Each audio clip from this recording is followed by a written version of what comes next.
Au podcast Raviver le désir sexuel, je suis François Renaud, sexologue et psychothérapeute. Aujourd'hui, nous allons parler des difficultés érectiles chez les hommes. Comme d'habitude, n'hésitez pas à nous écrire info@lesexologue.ca et allez voir sur notre site internet lesexologue.ca pour aller voir tous nos services et nos différentes ressources que vous pouvez retrouver sur le site internet. Aujourd'hui, on va parler de la difficulté des troubles érectiles que les hommes peuvent avoir. Donc, on va parler un peu des aspects physiologiques qui peuvent émaner de ça, puis on va évidemment parler des éléments psychologiques, relationnels et émotionnels qui viennent avec des difficultés érectiles. Donc, il faut comprendre en fait que l'érection, elle fonctionne avec 4 systèmes dans notre corps. Donc, nous avons les muscles. Donc, est-ce que je suis capable de créer de la contraction et une décontraction au niveau de mes muscles pelviens?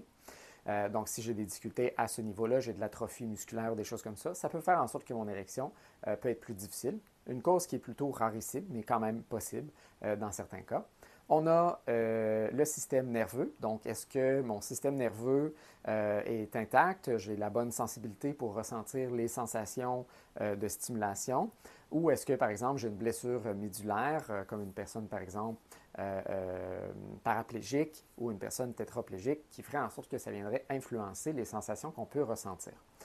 Étonnamment, en fait, les personnes paraplégiques, donc les gens en fait qui n'ont pas de sensation en bas de la ceinture, eux n'ont pas la capacité d'avoir d'érection sans un médicament quelconque qui va provoquer en fait ces choses-là. Mais les personnes par contre tétraplégiques, donc qui ne ressentent plus de sensation du cou jusqu'en descendant et qui n'ont aucune mobilité en fait à part leur tête, eux, en fait, sont capables d'avoir des érections, même si, par contre, ils ne les ressentent pas. Donc, le fonctionnement, la réponse sexuelle, elle est quand même là chez les hommes qui sont tétraplégiques, mais qui ne l'est pas, en fait, chez les hommes qui sont paraplégiques. Par contre, il y a des médicaments qu'on peut prendre pour avoir des érections chez les hommes paraplégiques. Par contre, ils ne sentent pas nécessairement les sensations. C'est généralement pour leurs partenaires qui vont le faire pour une pénétration, par exemple, mais eux ne vont pas nécessairement ressentir quelque chose. Il est possible, par contre, de ressentir un certain niveau d'excitation, parce que l'excitation ne se limite pas juste au niveau du pénis, mais pendant l'orgasme, en fait, les gens peuvent décrire quand même certaines sensations corporelles qui se propagent ailleurs dans le corps. Donc ça, c'est la deuxième fonction, la fonction du système nerveux. Ensuite, on a le système endocrinien. Donc le système endocrinien, en fait, c'est les hormones, donc la testostérone, principalement chez les hommes. Donc si on a une difficulté au niveau des testicules de la production ou au niveau, en fait, du cerveau qui envoie le message pour produire la testostérone, si on a notre niveau trop bas, ça peut faire en sorte qu'on n'a pas assez de testostérone pour avoir des érections.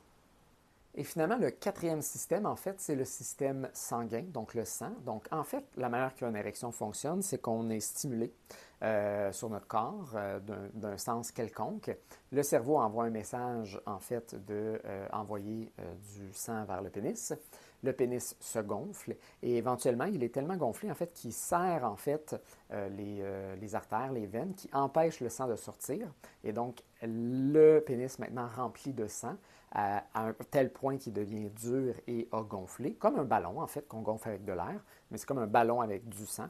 Puis c'est comme si en fait on serrait en fait le bout du ballon et puis le ballon devient dur à ce moment-là et parce que l'air ou le sang ici, l'eau, ne sort pas. Donc, si on a des fuites au niveau du pénis ou on a de la difficulté dans notre circulation sanguine, comme par exemple les personnes qui ont du diabète, des problèmes cardiaques ou du cholestérol, ça peut être affecté. C'est généralement en fait sur ça que le Viagra va jouer. En fait, c'est pour créer une circulation sanguine plus facile. Donc, quelqu'un qui aurait des problèmes au niveau de la circulation sanguine, des problèmes cardiaques, va augmenter en fait la circulation du sang et va permettre une érection plus facilement. Tandis que, au contraire que qu'est-ce que les gens pensent, l'érection, le Viagra en fait, ou les médicaments similaires à celui-ci, ne vont pas donner une érection, mais vont faciliter l'érection. Donc, si je te donne un Viagra et tu n'as aucune stimulation pendant la période que le médicament peut agir, les chances d'avoir une érection sont minimes en fait. Il faut qu'il y ait une forme de stimulation, donc la personne doit fantasmer, se toucher, se caresser, avoir un stimulus visuel quelconque pour être en mesure de stimuler la réaction au niveau du cerveau et donc faciliter l'érection. Mais si je ne me caresse pas, je ne provoque rien par rapport à ça, simplement prendre un médicament ne va rien faire au niveau de l'érection. Donc, ça ne joue pas sur le désir sexuel, simplement sur la fonction pour faciliter au niveau du système sanguin. Donc, ça ne joue pas sur le système nerveux, ça ne joue pas sur le système endocrinien, donc les hormones, et ça ne joue rien en fait non plus au niveau musculaire. Maintenant, allons-y avec les causes psychologiques, relationnelles et émotionnelles. Donc, on a beaucoup de pression, et on met beaucoup de pression en fait chez les hommes, de part et d'autre, d'avoir des érections, d'avoir de bonnes érections, de longues érections qui vont amener du plaisir à leur partenaire. Et on identifie beaucoup en fait cette fonction-là érectile, même à la masculinité, son sentiment de virilité. Et donc, il y a une pression quand même assez énorme qu'on met sur obtenir et maintenir une érection. Et quand on met trop cette importance-là, bien, ça crée un niveau de stress. On veut performer. Et cette anxiété-là, en fait, active dans notre corps une forme de désensibilisation et une perte, en fait, de l'érection parce qu'on n'est plus connecté à son plaisir et les sensations agréables. On est juste dans le désir profond d'avoir une érection sans nécessairement être dans le vouloir en profiter. Et donc, si on reste dans cette dynamique-là de vouloir absolument avoir une érection, ça fait en sorte qu'on peut avoir de la difficulté à en avoir tout court. L'érection, en fait, c'est un processus réflexe. En fait, on n'a pas de contrôle sur son érection. On peut certainement influencer celle-ci par des stimulations visuelles, le toucher, l'odorat, entendre des bruits, par exemple, sexuels, vont tous être des éléments qui vont provoquer au niveau du cerveau une réaction pour donner une érection. Par contre, au contraire, en fait,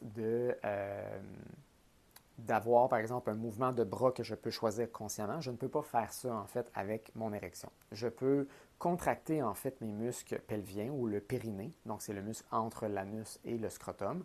Donc, en contractant ce muscle-là, je peux pousser du sang, je peux créer une stimulation. Mais je ne peux pas décider de lever, en fait, mon pénis parce qu'en fait, il n'y a pas de muscle dans le pénis lui-même. Il y a des muscles entourant le pénis qui peuvent aider à envoyer du sang, mais on ne peut pas lever le pénis comme on nous semble, malgré que quand on contracte le muscle, on va voir un petit mouvement à ce niveau-là. En fait, c'est juste qu'on a poussé du sang dans le pénis.